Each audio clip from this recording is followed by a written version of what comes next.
My name is Crystal and I am the host of Stories from Palestine podcast and also a licensed tour guide by the Palestinian Ministry of Tourism. Together with my colleague Salim, we are organizing 3 10-day programs this year to discover Palestine. There is still space in the upcoming program mid-March and also in June and October. We travel around the West Bank, Jerusalem and Jaffa with small groups, maximum 10 people. We provide historical background, we introduce you to the Palestinian heritage, and we make sure that you get to meet a lot of locals. We stay in family-run hotels, and we also spend 2 nights with Palestinian families.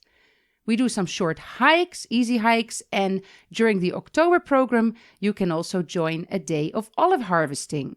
If you are interested, then check out our website for more information. I will ask Roberto if he can add a link to the show notes of the podcast, but you can also write it down. It is storiesfrompalestine.info.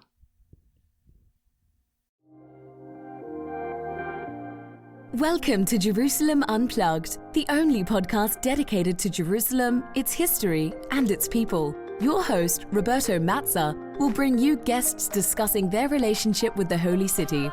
A journey through history, society, feelings, and hopes for the future. Follow the podcast on all social media platforms at Jerusalem Unplugged.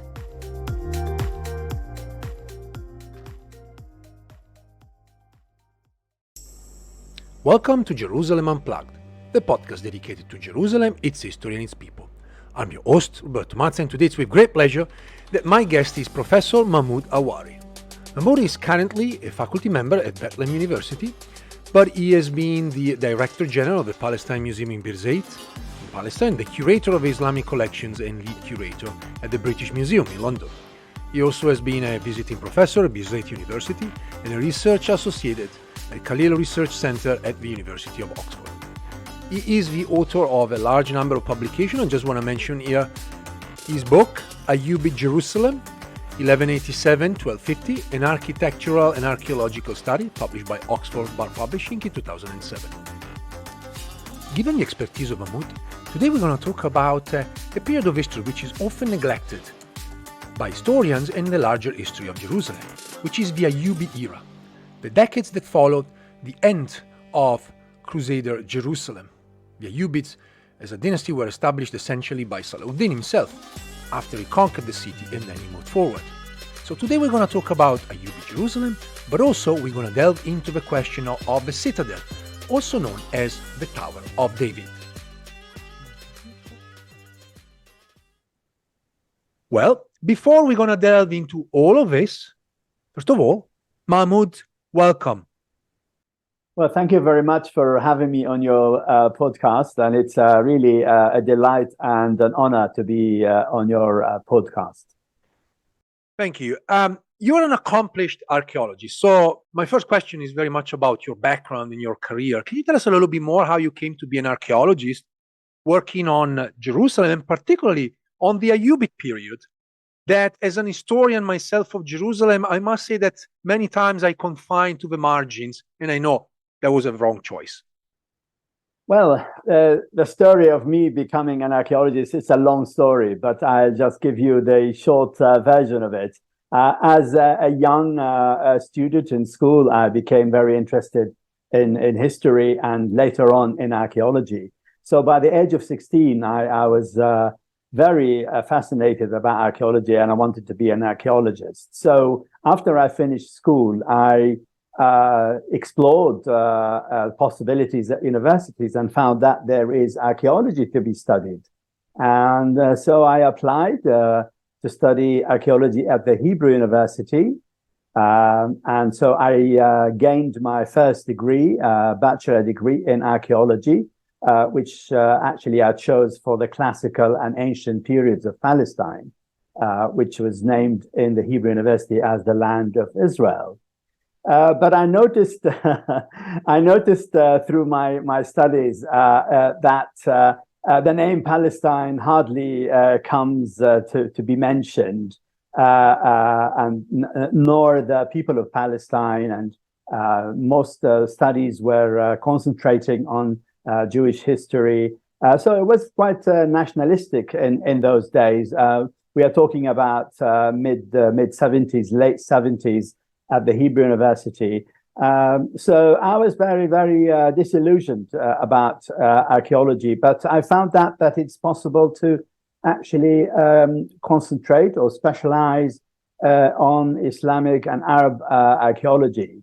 Although I was interested very much of the Phoenician culture, and I wanted actually to pursue my studies and specialization in Phoenician, Canaanite and Phoenician civilization, but I found myself drifting slowly by the force of the politicization of archaeology in Israel and the focus on biblical archaeology to actually really try to tip that balance and maybe concentrate on or focus on the Arab and Islamic periods in the country. And so that was it. And then for my master's degree, I started becoming interested in the Islamic period.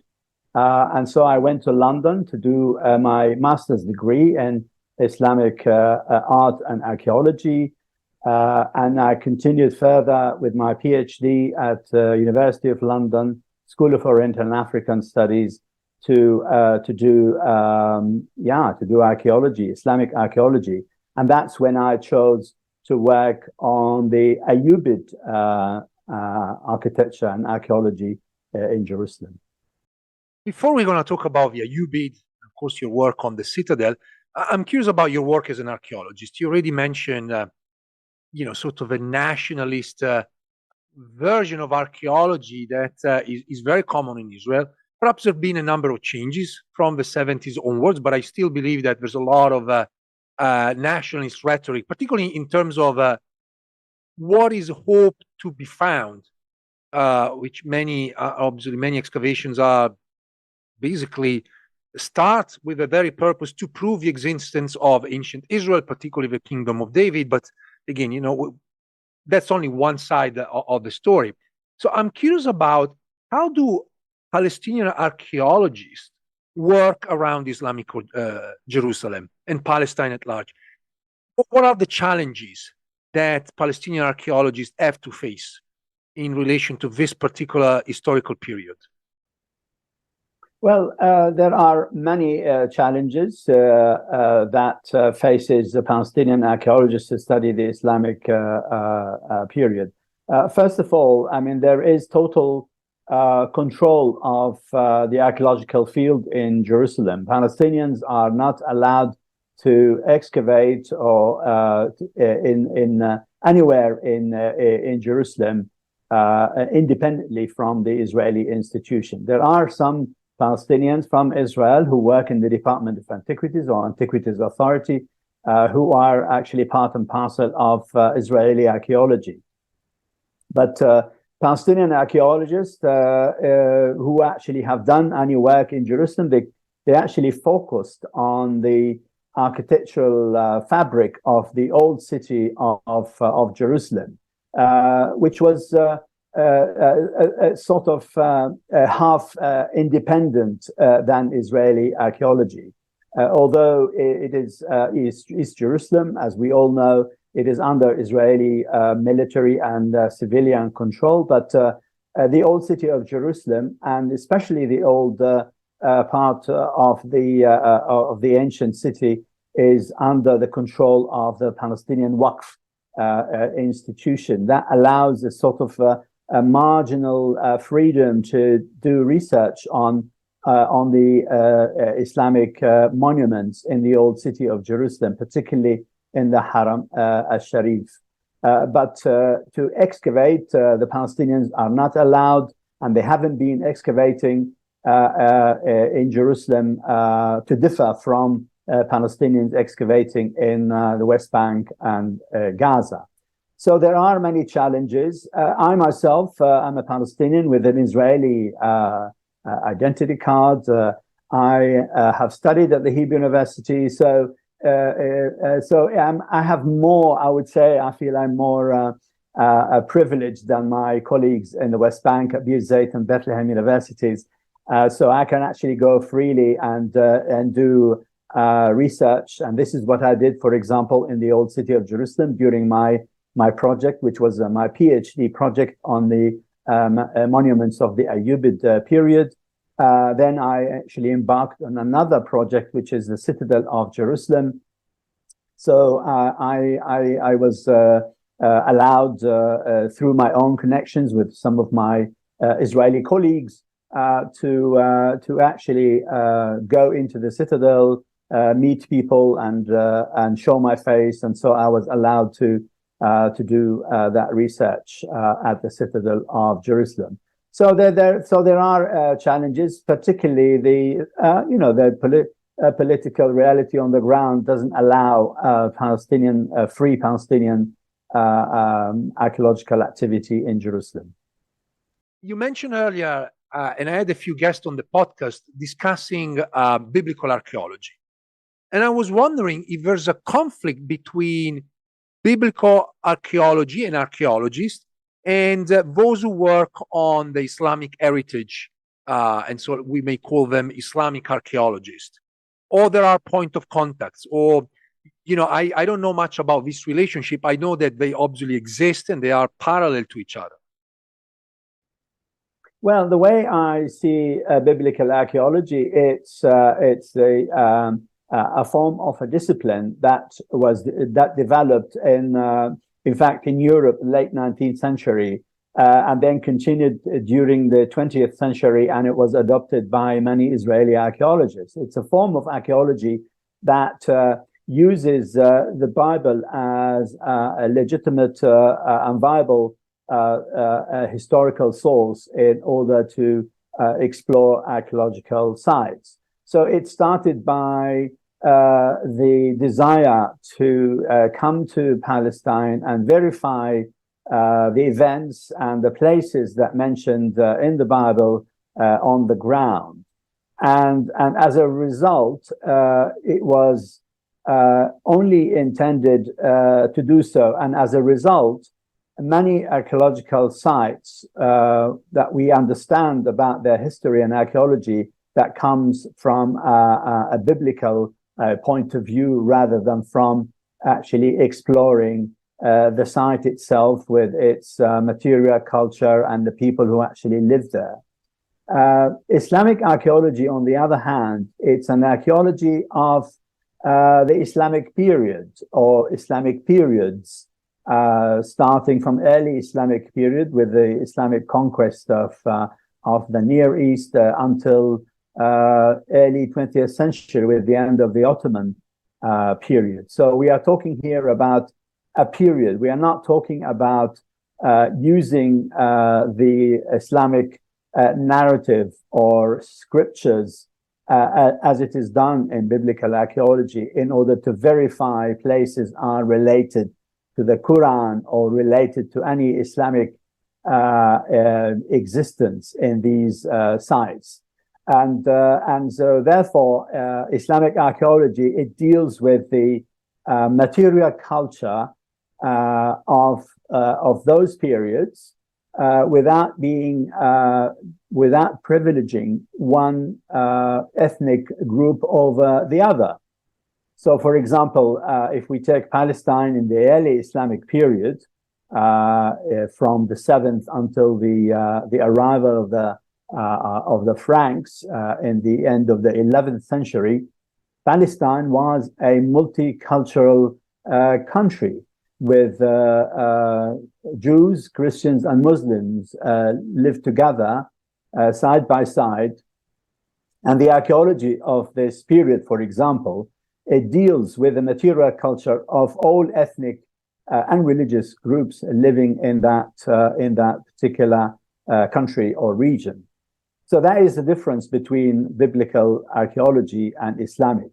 Islamic archaeology is not religious and is not based on any religious writings or scriptures, while biblical archaeology is based on the Bible as a historical source.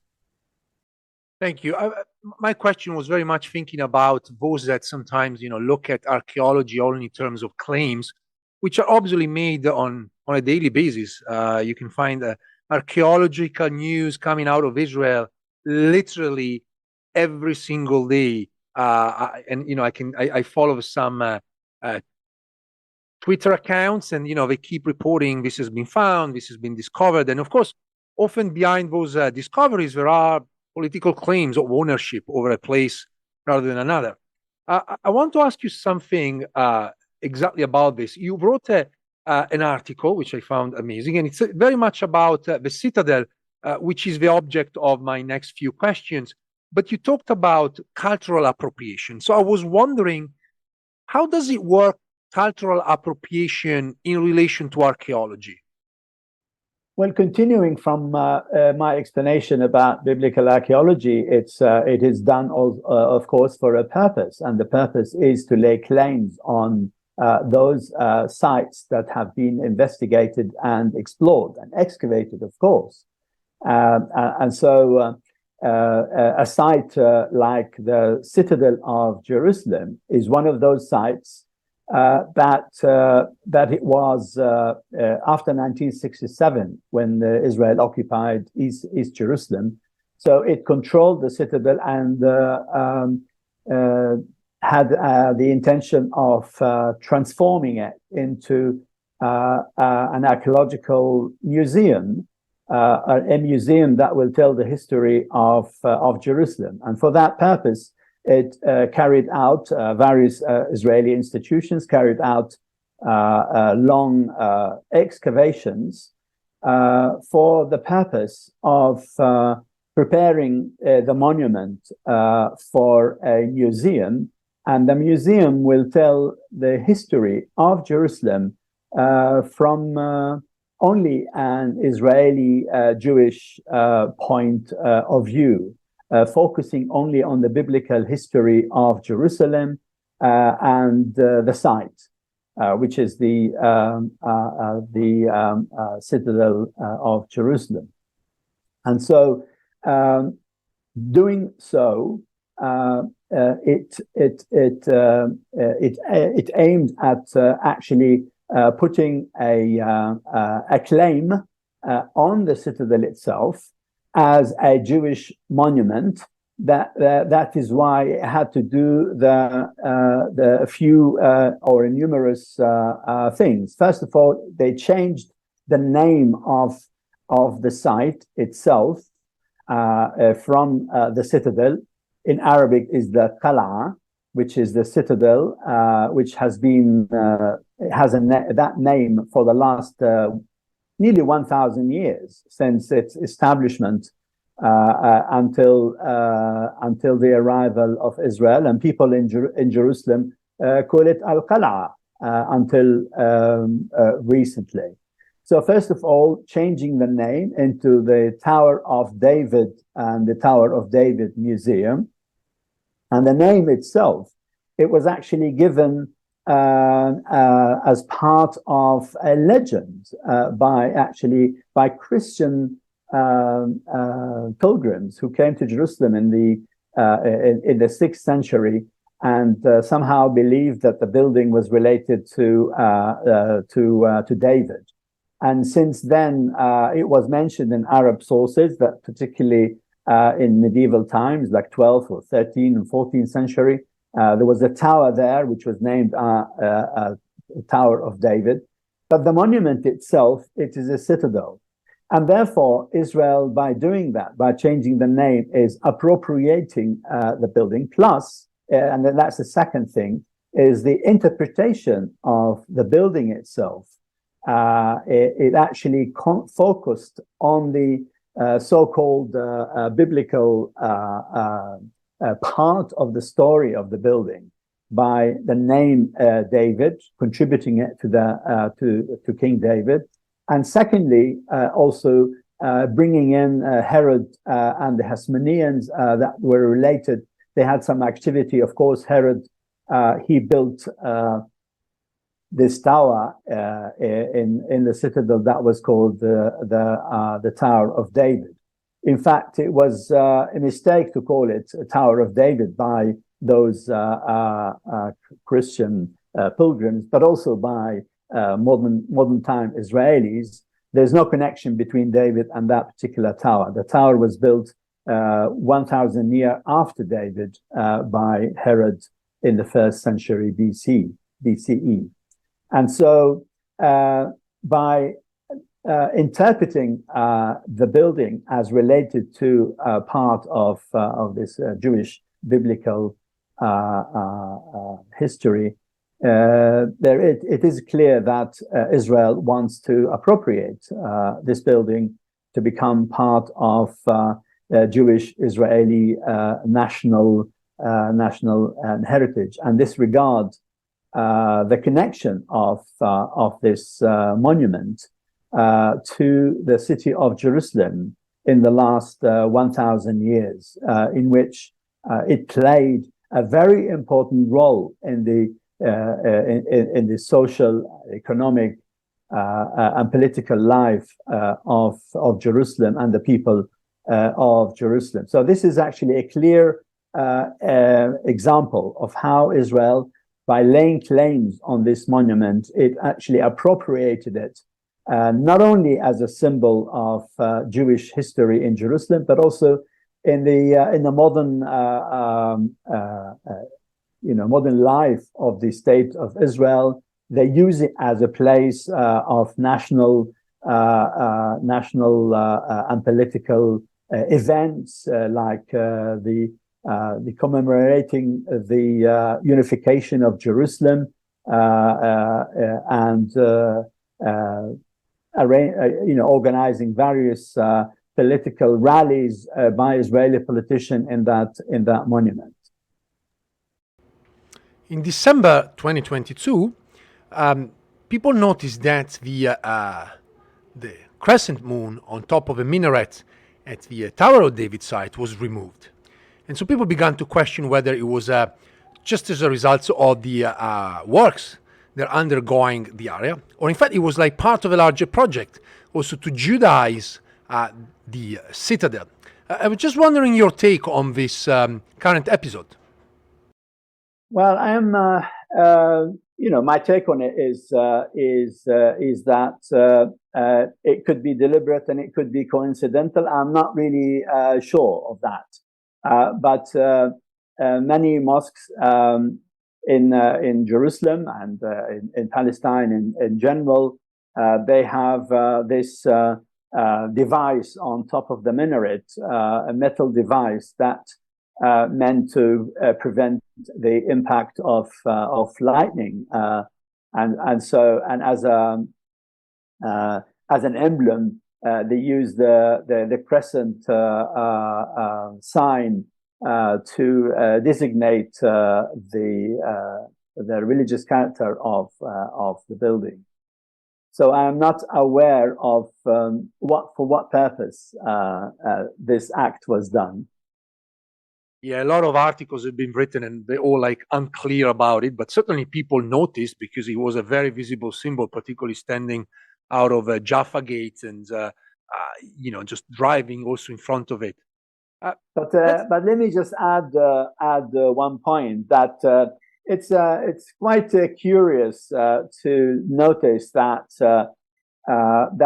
the before 1967, or between the period between 48 and 67, the Israelis started to use the symbol of the Tower of David.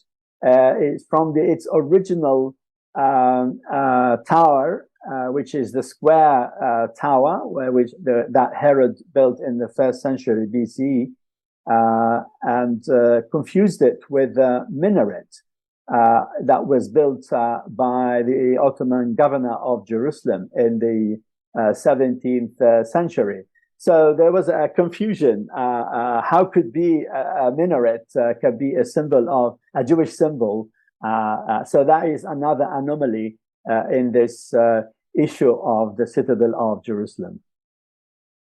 And in terms of symbology, I always found it amazing that walking from Jaffa Gate, I mean, again, standing outside Jaffa Gate, the tallest, most visible symbols are basically, if you're in front of Jaffa Gate, on the left is the Vatican flag flying out of the Latin Patriarchate, and of course, the minaret.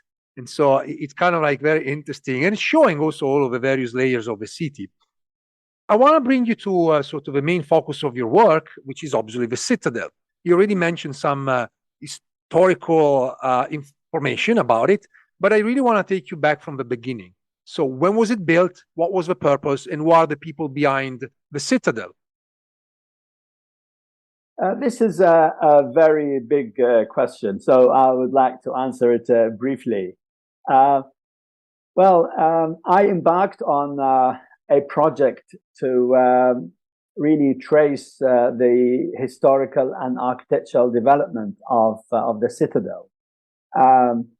First of all, there are two major phases for the development of the Citadel. First is the existence of various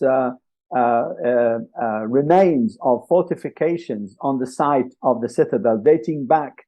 The earliest is from the Hellenistic times, let's say the 2nd century BCE, where the Hasmonean dynasty rulers built or fortified the line of the wall of Jerusalem by building 2 towers, and then later on Herod continued to fortify this line of fortification or the western side of the city by building 3 towers that were actually excavated. So there are 2 towers from the Hasmonean and the Herodian, which is the Hellenistic and Roman times, plus the so-called Tower of David, which is the northeastern tower, which still remain until now.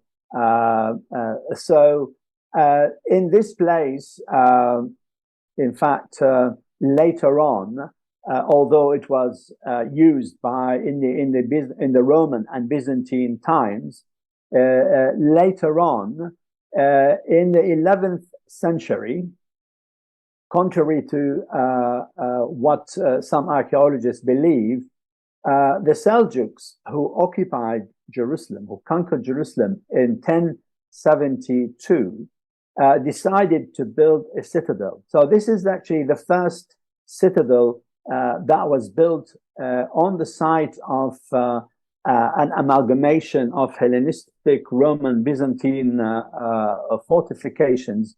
On these ruins, a new citadel built by the new rulers of Jerusalem, the Seljuks, who actually ruled Jerusalem only for 28 years until the arrival of the Crusaders.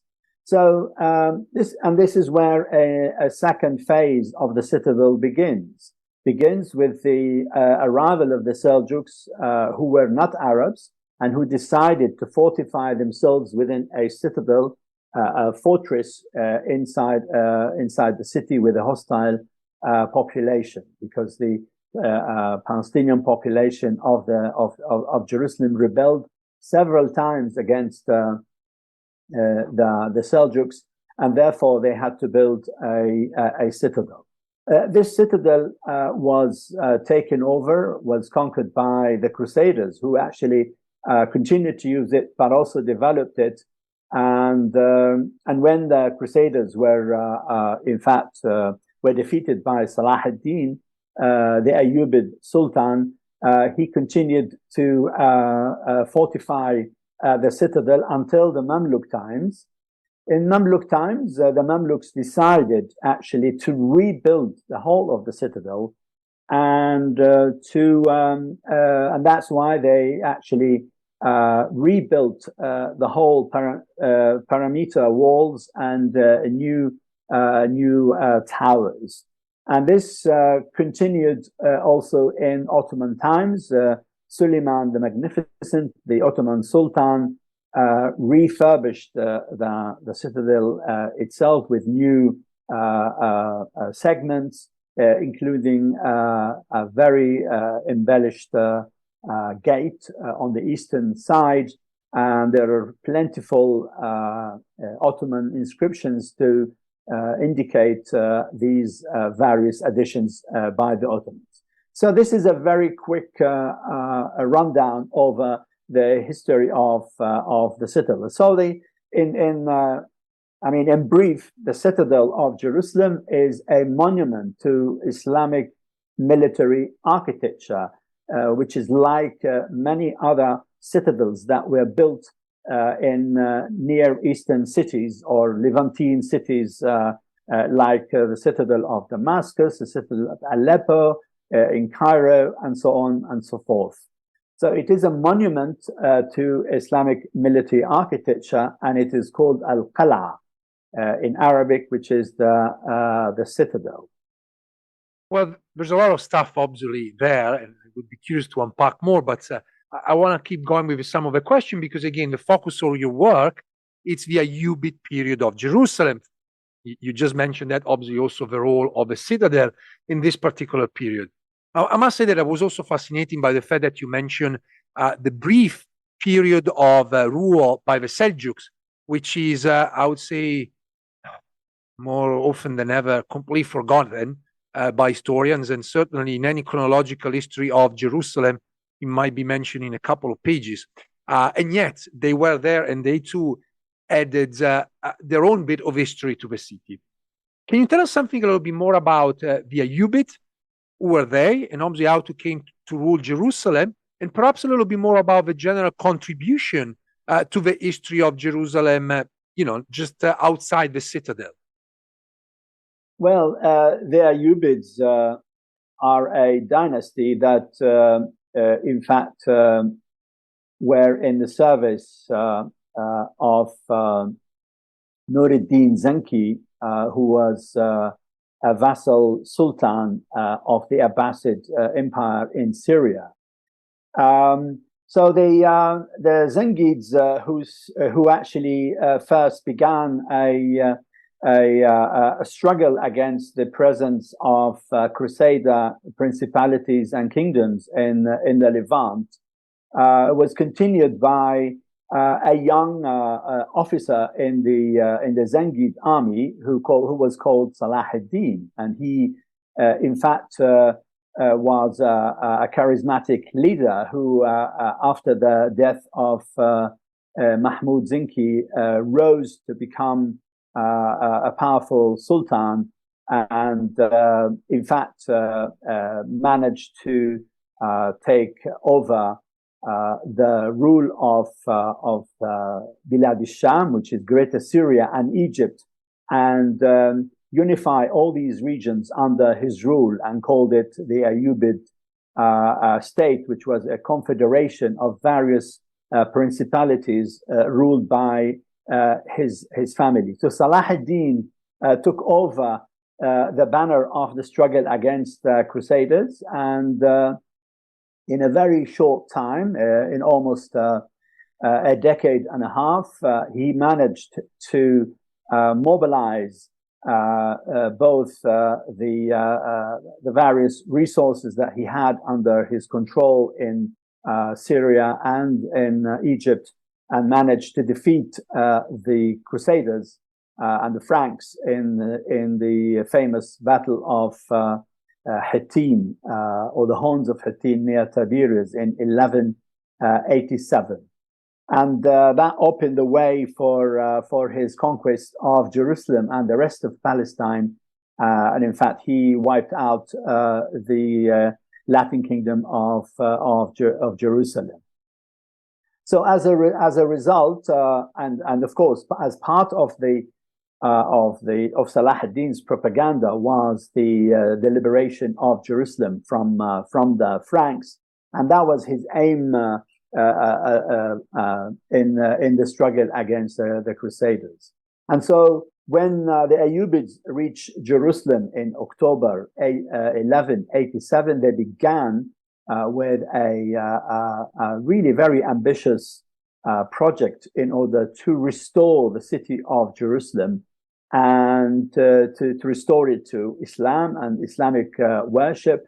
And so they destroyed many of the buildings that were erected by the Franks within the Haram al-Sharif and in some parts of the old city of Jerusalem. And they used some of these buildings, but they built a new buildings in order to, in fact, reinstate Islam and Islamic faith in Jerusalem. So we witness during a period of nearly over 60 years of Ayyubid rule in Jerusalem, that many buildings were established. We're talking about dozens of buildings were established. These buildings were range from civilian buildings, religious building, social welfare buildings.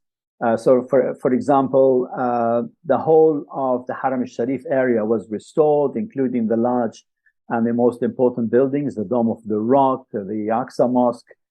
These two buildings, they were used as churches, and they were, in fact, remodeled to their original state, which is to serve Islamic worship.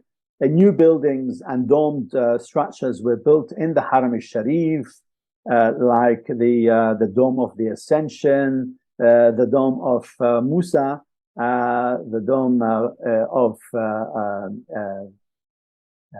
or many other domes. I don't want to go into details, but this is actually the monuments, the Ayyubid monuments in Jerusalem was the subject of my field research for many years in Jerusalem. I, in fact, identified these buildings. I organized, or I carried out a survey, an architectural survey of all these surviving monuments in Jerusalem and its environs.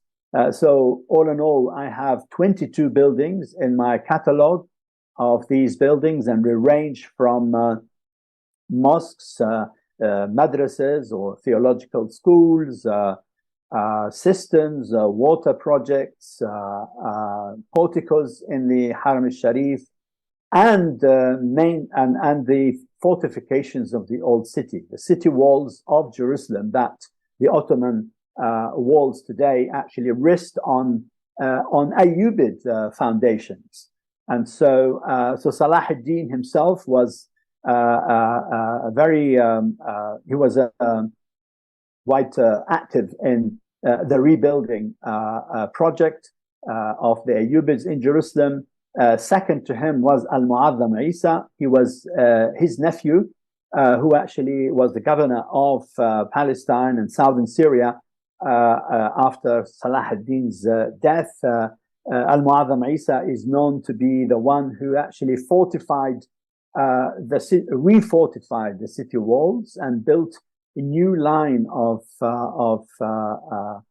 fortification on the southern side of the old city of Jerusalem. Ironically, he actually destroyed them, in fact, it created many breaches and these fortifications a few years later. Who was in fear of the arrival of a new, fresh crusade to take over Jerusalem, but this crusade never actually succeeded to arrive in Jerusalem. So he was a builder of the walls of Jerusalem. So anyway, the Ayyubids introduced quite very significant changes into the city of Jerusalem. It changed its face architecturally, and the actual urban planning were changed by the Ayyubids. But they have a significant impact on other aspects of life in Jerusalem. They established the Waqf, which is the endowment institution that we know in Islam, which is a charitable institution, which is allowing many of the buildings and monuments, and whether they are religious or educational or social and welfare institutions, to be supported by properties and lands, and or the revenues from these properties and lands and from agriculture supported all these institutions. And this system of the endowment system continues in Jerusalem until today. It was established by the Ayyubids. And in fact, the Ayyubids also were responsible for actually restoring the demographic structure of Jerusalem that we see today. After many years, almost a century of the Jewish community was not allowed to live in Jerusalem, Saladin allowed Jews to come and settle in Jerusalem. All Christian churches were allowed to operate and to build new churches and new places of worship. So Jerusalem became again a multicultural city, and that is thanks to Saladin and the Ayyubids. And these are just a few of the changes that the Ayyubids have introduced in Jerusalem. Actually, I really wanted to ask you about sort of the demographic picture of Jerusalem, because obviously with the end of the Crusades, we have another occasion where Jerusalem is kind of like depopulated and repopulated by a new slate of people. Do we have a sense where these people were from? Is there like a group that is already indigenous of Jerusalem that kept simply living between the two periods? Or there are people coming from Palestine or outside Palestine? Oh, that's a very interesting question. I think this issue of the demography of Jerusalem under the Ayyubids, it's quite complex issues, and in fact, part of the population were indigenous who were living in various parts of Palestine, such as in Nablus area and in Hebron area, who actually were Jerusalemite themselves, and they came back to reside in Jerusalem after the departure of the Franks. Another group, actually, there were refugees from Jerusalem and from various parts of Palestine. They were actually in Damascus, who after perhaps 3 to 4 generations decided to return to Jerusalem. But including also various Christian groups and Jews who were actually some Jews started going back to Jerusalem, especially when Saladin allowed that, and many Jews who actually who lived in Spain at the time decided to return and live in Jerusalem, and various other Jewish communities who were living in Safed, Tiberias. They decided to come and gradually to come and live in Jerusalem. But a large segment of the population came with Saladin, and they were not indigenous. They came with him from as far as Kurdistan and as far as Mosul in Iraq today, who actually were part of his army, who were officers in his army, and they came with their families and resided in Palestine, but also including Jerusalem. So we know from historical sources, including epigraphic material, inscriptions that were found on some of the monuments, we can tell that many Kurdish families came and, in fact, and settled in Jerusalem and in Hebron particularly. And even until today, there are names of families who are now Arabized and Palestinized, if I may say so. We can trace their origins to Kurdistan. Like, for example, in Hebron, the name Ja'bari This is actually a Kurdish family who came from the castle of Jabar in Al Jazeera in Syria. And also in Jerusalem, there are a number of families who actually still bear Kurdish names. So we can say that the Jerusalem's population and demography of Jerusalem at the time of the Ayyubids was multicultural, multi-religious, and that in itself, continued to be the case in later periods, and that is when, in fact, Salah ad-Din had actually laid the grounds for this demographic structure until almost the end of the Ottoman period. The demography of Jerusalem is always fascinating because you get to see people leaving for a variety of reasons. I'm not here to judge good or wrong, but certainly then being repopulated by another group of people and the constant historical build-up of these communities. I forgot to mention also other groups of people that were encouraged, groups of Muslims who were encouraged to come and live in Jerusalem after the reconquest of Jerusalem by Salah ad-Din from Central Asia. So we have from Uzbekistan and from Turkmenistan and from Afghanistan as well, where in time that they were encouraged to come and live in Jerusalem, but also from North Africa. So during the time of Salah ad-Din, a whole quarter of Jerusalem called the Maghribi quarter, Maghribi, named after the Maghreb, which is Morocco today, or North Africa.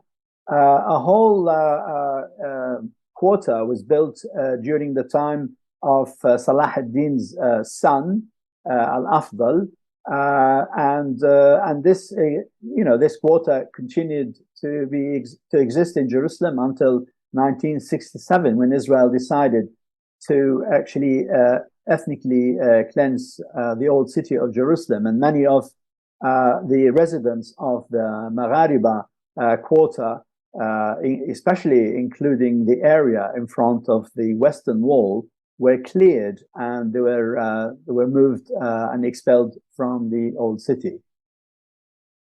This is a topic we here at the podcast I discussed with a number of scholars, obviously Nazmi Ayyub, Vincent Lemire, a French scholar who wrote and right now just published a book about the Mughrabi quarter, and myself, because I work on late Ottoman documents, which essentially served as my argument that we can't prove it, but look like they served as a blueprint for the demolition of the Mughrabi houses. So, in a sense, that idea of getting rid of a neighborhood had been around for quite some time for different reasons, but obviously it was there. I want to ask you something. You mentioned a number of buildings already, but if you were to be a virtual travel guide now for us here at the podcast, and you would take people around Jerusalem, what would they see in terms of Ayyubid legacy and where around Jerusalem?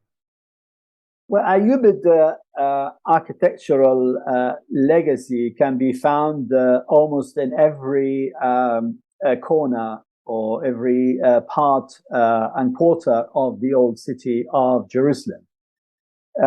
So if you want to start at the Haram al-Sharif, you would go into the Dome of the Rock, and you will find there are various, of course, you have to know that. And if you are a learned and clever travel guide, you would read and you would actually point out to your visitors various elements that were added by Salah ad-Din and the Ayyubids. And especially you can identify the inscriptions you could see that the ancient or the original or the older inscription of the Dome of the Rock inside is an Umayyad, where that's during the time when the building was erected. They use the Kufic angular writing, while the Naskhi, which is the cursive writing, was started to be used from the Ayyubid times in Jerusalem. So you can differentiate between early Islamic inscriptions and Ayyubid and later Mamluk and Ottoman inscriptions. That's one thing. The second thing, if you go down further down and you look at the Aqsa Mosque, the whole facade of the Aqsa Mosque today is Ayyubid. In fact, with the various arches and the whole porch in front of the mosque, that is mainly Ayyubid. Of course, it was embellished and rebuilt in the Mamluk times.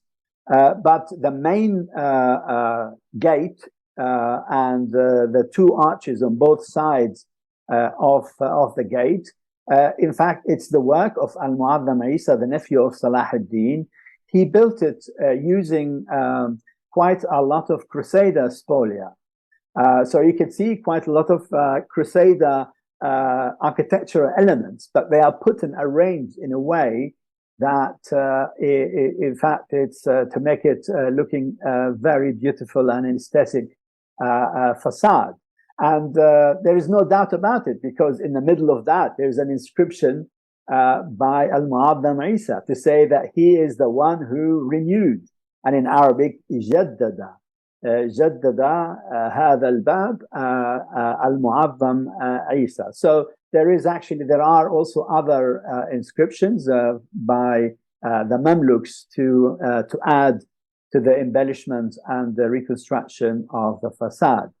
And in the Haram al-Sharif, there are a number of buildings that they were built by the Ayyubids. I can mention three: Qubbat Suleiman, Solomon's Dome, Qubbat al-Mi'raj, the Dome of the Ascension, and Qubbat Musa also built. So these are a number of smaller building, domed structures built to commemorate various events. The Ascension is the ascension of Muhammad from the Dome of the Rock to heaven, which is, in fact, in a way, it's like the ascension of Jesus to heaven on the Mount of Olives. There's Qubbat Suleiman, whether it's Suleiman, a certain figure called Suleiman, or King Solomon.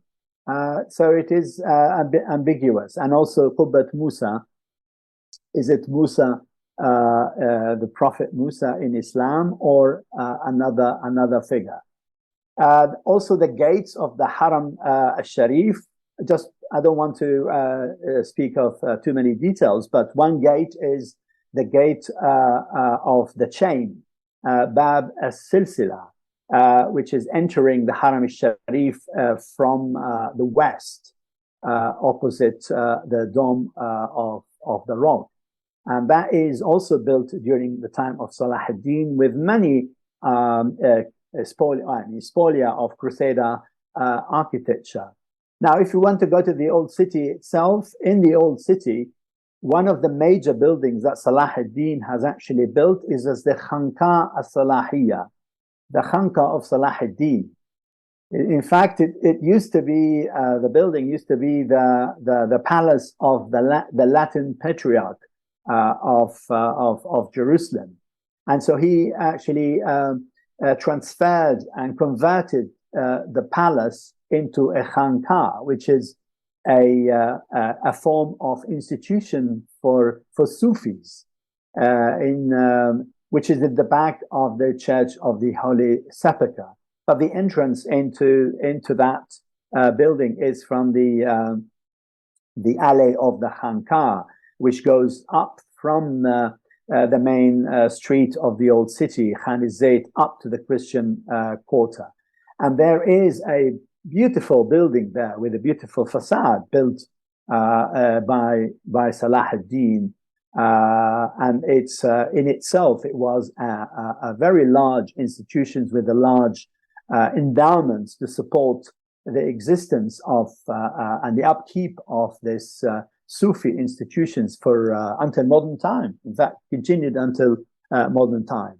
And my favorite building, in fact, is Madrasa al-Muazzamiyya, which is it's It's a theological school. It's a school built by Al-Mu'adham Isa, the same nephew of Saladin, not very far from the gate of Al-Asbat, the Lion's Gate, coming to Jerusalem from the east, entering into the Via Dolorosa, passing St. Anne Church, which is the Crusader church. Now it is under the control of the French brothers or priests. You continue a few hundred meters, and on your right, you have this beautiful building, but it's actually obscured from the main street of the Via Dolorosa.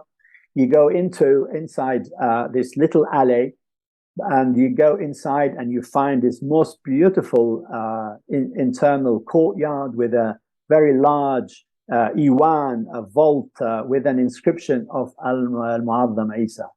And there they taught the Hanafi rite of Sunni Islam, one of the four rites and schools of law of Orthodox Islam. And Al-Mu'adham Isa was he was known to be much more liberal for him following the Hanafi law of Orthodox Islam. And so there are many other buildings in the old city, and finally the walls of Jerusalem. So if you come into let's say from West Jerusalem into Jaffa Gate, and you go down in the road, and you see the remains of a very massive wall under the level of the Ottoman walls. That is probably being built by the Ayyubids. And if you continue and follow the line of the city walls, let's say from the southwestern corner all the way down to the Haram al-Sharif, you have a series of almost, I think maybe 6 or 7 square towers. They were completely built by Al-Mu'adham Isa, again, nephew of Saladin, in the early 13th century. So there is quite so much to see in the terms of the architectural fabric of the old city of Jerusalem. And in fact, that is why I say in my book, which I published on the Ayyubid architecture of Jerusalem, that the Ayyubids have laid the ground for urban fabric of Jerusalem, and to re-Islamize the city of Jerusalem after being under Crusader Frankish rule for nearly 100 years. I have one more question. Is there anything that I didn't ask about the citadels of the Ayyubids, but that you would like to talk about? Well, in the Citadel, I discovered something new, which I already published in my article, and I am also preparing a monograph, a book on the results of my work in the Citadel. So I made a discovery that the first citadel of Jerusalem was not built by the Umayyads, as it was thought by first the British archaeologists C.N. Johns and the Israeli archaeologists, who thought that the Umayyads had built the first citadel in Jerusalem with a round tower.